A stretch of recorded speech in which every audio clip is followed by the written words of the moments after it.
Hey, what's up, guys? This is David from ConMenRDW here, and I'm at PAX East 2023 with my first interview of the weekend with John, the head developer for My Friendly Neighborhood. Yeah. A really cool, really ominous, creepy, not too creepy, good enough for me because I'm chicken shit, but great game here. I've known about My Friendly Neighborhood for about a year and a half or so now. Basically, it's like take Sesame Street, but then they lost the copyright and then they Winnie the Pooh'd it. That's basically what this is, but in game form. If you want to go that route. Interesting description. it's like take a very popular zombie shooter, but then make it Sesame Street.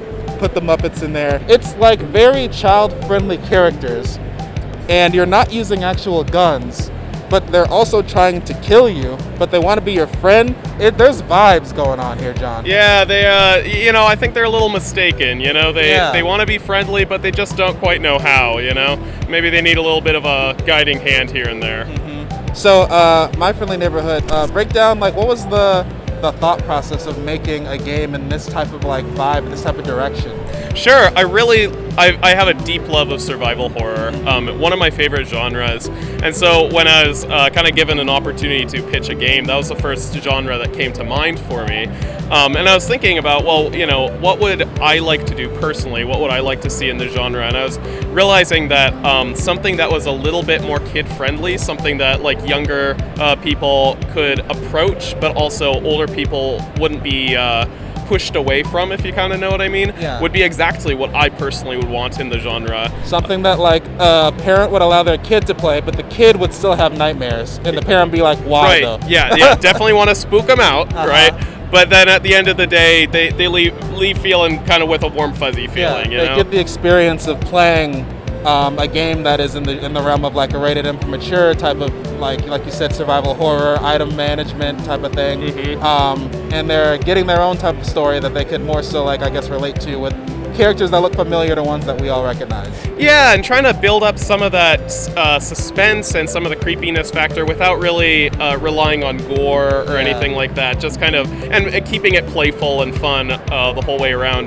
But I wanted to do that without sacrificing gameplay. That's my main thing as a designer is gameplay first, and I have to find people to balance me out on that.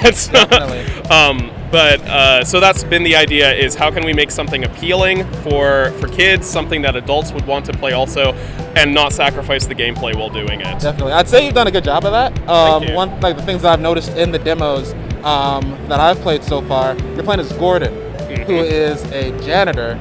That's right. For this basically this studio that has child-friendly characters, and then it's one of those, he got stuck there after dark.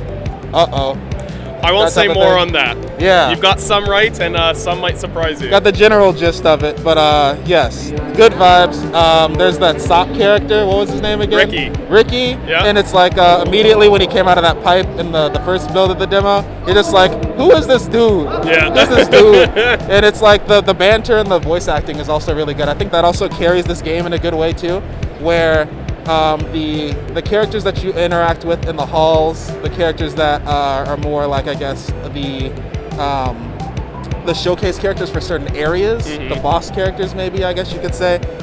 Just the voicing and the design is really good. Like you said, you'd want to make something that can still give kids those eerie vibes. But even for me, I don't play a lot of horror games. Luigi's Mansion scared me when I was a kid. Let me give you that type of... So this would have been perfect for me if I was that age now.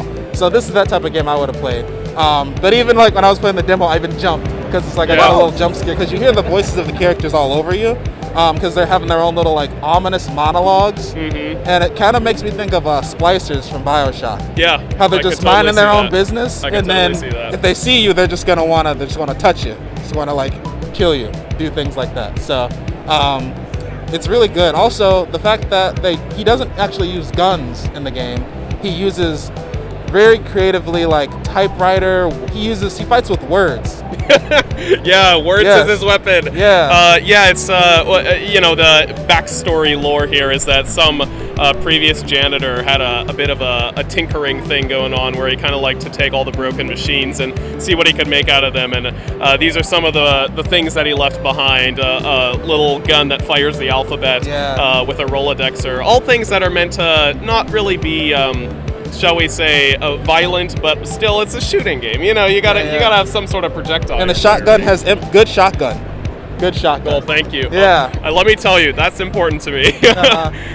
And even the grenade is like a word bomb, just explodes in letters and stuff like that too. Yeah. And then also a big thing in the gameplay, it's also like there's kind of like interactive environmental puzzle elements going on here. So there's like some doors that'll be locked, and now you have to like figure out how to get the key or how to get this code and do this type of puzzle to open these doors. But you also have to go down that hallway where that thing's standing there. You're like, ugh!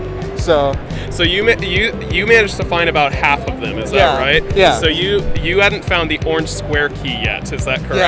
Yeah, so in the demo build, you're basically in what is the equivalent of like the main street in Sesame Street, that type of set situation going on here, and there's like 8 letters that you have to find, 8 letter blocks.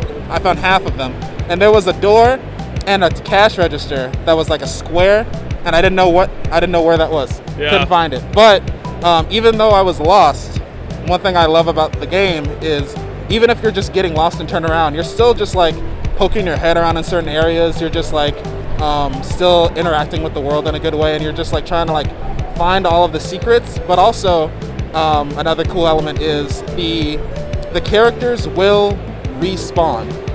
They're never dead. They're always around. Yeah, they'll get back up once you leave the room and come back, unless you tape them down, which I know you know about. But I kind of try to make sure to shuffle them around, so there's a little bit of a different story that happens every time you come into a room. Even if it's just in a small way, it's nice to keep things fresh so that as you're, because retracing and exploring is a big part of the game, so as you're doing that, I want to make sure that you're not just doing the same route over and over. You know what I mean? Yeah. But yeah, this game is really good, y'all. Steam wishlisted. You're gonna love this. It's a really cool concept, very cool. Like I said, if you like those survival horror, Resident Evil vibes type of situations going on here, really good game. Is there anything that you'd like to add, John, in terms of? No, I think you covered it. Yeah, just appreciate a wish list if you're interested in puppets and survival horror, and that's about it. Is there a general ballpark of a release date right now? Or? Yeah, we're definitely this year. Okay. We are looking at summer of this year. Praying for summer. Bet. Guaranteed. That's going to be a pickup for me. And hopefully you all check the game out this year. Yes. All right. This is David from ConMenRDW over at PAX East 2023. And I will see you guys on the next video. Bye-bye. See you guys.